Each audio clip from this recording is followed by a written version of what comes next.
told my oldest son, who's 8, I said, I'm gonna be gone.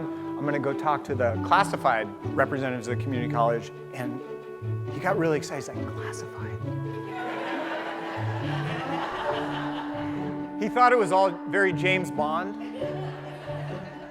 So if you ever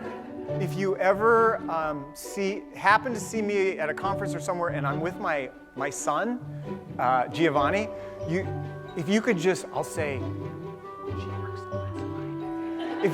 If you could just have some kind of classified look, like I don't know what that's like, something, kind of, yeah.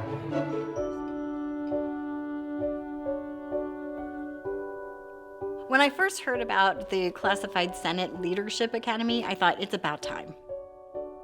So the Leadership Academy is developed for the first part as an intensive training for the classified staff. They're going to spend more than 40 hours in this 4-day period, working into the evenings and whatnot, learning tools and gaining confidence.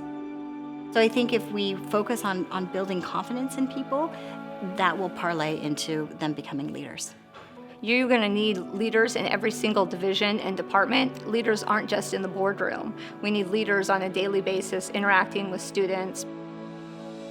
4CS was initiated in 1990 by a group of classified staff. We promote professional development. We advocate in the state for legislative issues that surround the classified staff. And we promote our voice throughout the state to make sure that we're included on all statewide issues and local community college issues that pertain to us. We had an opportunity to accept a grant and apply for a grant from the Institutional Effectiveness Program Initiative. We've always known that classified need professional development, and there's very little funding for that. 4CS is a volunteer organization, so there's not a lot of money that we have in order to provide, but we have a passion to provide for the classified.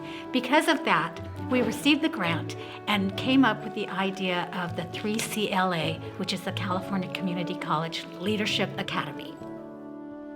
The parameters of the grant were about leadership. There's a terminology in California community colleges called silos. Silos meaning the different work groups. So there's faculty, administrators, and staff. And they often talk about how we work nice and neat in our silos and often don't know what's going on in the other worlds. And so the language in the RFP for the grant said, you need to do something to work across silos. So we wrote to be cross-functional. We wrote a plan to develop leadership for the classified staff that would allow them to work in all the silos, so cross-functionally, but be the lead. And when we started developing, we realized people were at varying degrees of skill and training, and before they could even start this, we needed to do something to give them the tools and knowledge that they could even step forward with. Choosing what areas started with identifying a renowned consultant that does leadership, and that is Dr. Pam Fisher.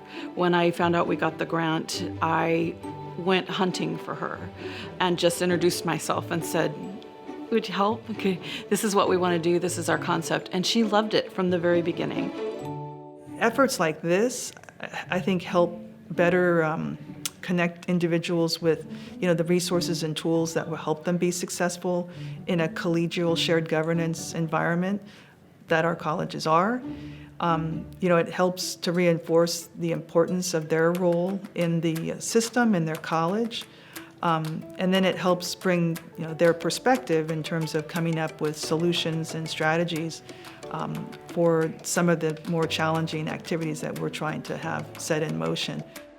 It's really easy, and I think especially with classified staff, that for their voices to not be heard because either they're not invited to the conversation, or when they are, they're in, usually it's a committee of multiple people where they're the only classified voice on that committee, but you'll have 5 faculty and you'll have 3 administrators, and so it's really easy for them to get overridden. So we were really kind of talking about how to make sure that your voice gets heard, and part of that is thinking about whom you're talking to and what are some of the best ways to get that point across in a way that's in a professional manner.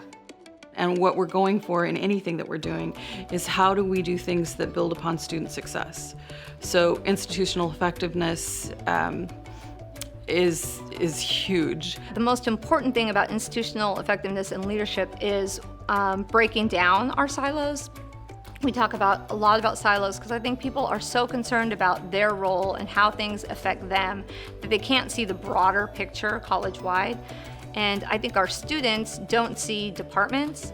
And sometimes we put up barriers that we don't mean to and that we might not see. But if you make a student go to 4 different offices on campus because student services is over here and academic affairs is over there and financial aid is over there, it would be great if we could, break down those silos, have everyone in one building, and think about how much easier that is for students. If you organize from a student perspective, you could streamline things and take some of those barriers away. So I think it's really important when you're thinking of institutional effectiveness to always think about it from the student lens. It's just really a matter of, folks kind of coming together with a shared strategy of how to have the results that we're all looking for in terms of, student achievement, operational effectiveness. So this is a very critical resource for classified staff to be able to feel like they have the tools and the statewide context to bring back to their institutions to think about the roles that they play and what an important impact they have on students. So I think we're recognizing that there's untapped potential out there for leaders, and our classified staff I can't believe we've gotten to this point that we have not tapped them as much as we possibly could. So I think this is a wonderful idea, and I think the focus on equity and having an equity project that ties in with our chancellor's vision and our chancellor's focus on equity, and really it's just the right thing to do as well. Another piece of the Academy then is these group presentations. We know that going through the different materials, it's intense, it's a lot of information. It can be overwhelming.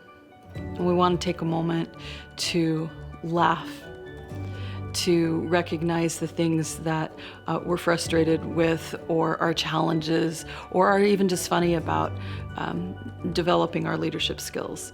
And so it's a moment to let off some steam and realize while it's all very serious, and it truly is, we need to be able to laugh at ourselves a little bit too.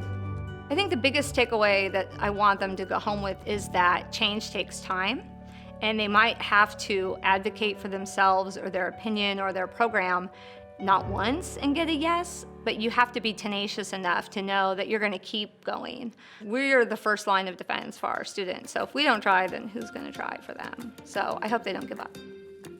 After they leave the intensive, they go back and they meet with their local teams, an administrator, a faculty member, and themselves as the lead. And they're going to start developing a proposal.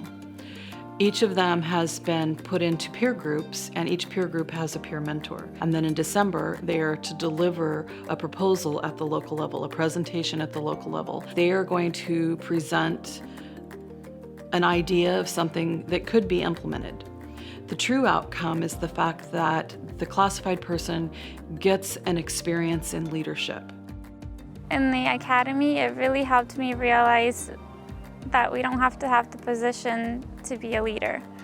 So I don't have to have the title of a manager in order to do the things that I want to do. She has very special talents, so it's easy to rely on her expertise and take what she's talking about and run with it. I would not be able to do my job effectively or efficiently without staff like Olga, who truly is a leader and proactive in managing multiple projects. So it's been invaluable to have her as a colleague and a resource to faculty, staff, and managers.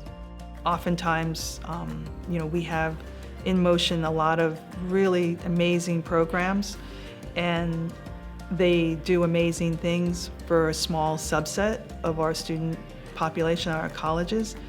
What situations like this academy, resources that the state is trying to provide, what they can do is take it to the next level and really try to scale that up. There's never been anything that I've seen yet that targets this specific group, the classified staff, and helps them to develop their leadership skills and then pairs them with the administrators and the faculty to do this cross-functionality. 52 people who signed up showed up. These were people who were engaged. They worked from early morning till well into the evening for several days. All of these people are to be commended for leading. Sometimes they face challenges. Some have been held back from their efforts, as I'm sure we've all experienced. Some have started really big things that are going to take more time than what the grant allowed, but they're still going. And some have gone way beyond and have their proposal and have implemented their projects. I want you to please keep the momentum going, and I want all of us to thank them for their efforts and join. There was so much creativity out there. It was amazing. I would like to announce the President Excellent Awardee. Are you ready for it? San Diego Community College District, Trina Larson. This project is going to work with building Classified up because leadership is really important. Out of all of the leaders that I've had the privilege of working with, she's very selfless. She's very just powerful. She just doesn't understand it yet. But it's very impactful in the work that we do, and it also makes us work in the same fashion. So for me, honestly, that's been the most exciting thing. But I learned a great deal at the Academy, which was a wonderful experience. And I felt that I really grew as a leader as a result of it. And when I came back to our districts to discuss it, we were able to work very collaboratively. Because this was a feature of this project, that there be cross-functional leadership, it indicates to our institutions that that is important.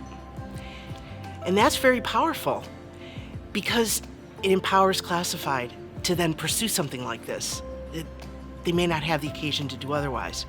That cross-functionality works both ways. So not only do I get empowered, but then I'm able to empower others, and then we build a collaboration team, right? And what does that look like? Then it benefits not only us, the institution, the district, but it also benefits the student. The relationship between Classified supervisors, faculty, and administrators can evolve and become truly collegial. I thank you for submitting your proposal and putting in all the hard work. You and your team did an amazing job. Thank you. I really get to enjoy the fruits of labor of our former boards, our legendary boards is what I would like to call them. Even though they've made tremendous progress on the local, district, statewide levels, there's still more progress that needs to be made. And I encourage all Classified to continue to step up in leadership and be that advocate for Classified professionals. You are here because you are a leader. The purpose of the Academy is to help you be an even more effective leader. Our mission is so important to hundreds of thousands of students, hundreds of thousands of adults who never would have had access to higher education if it wasn't for us, including many of us in this room. So what we do really matters. The reality is we get to go to work every day and make a difference. And not everybody gets to do that.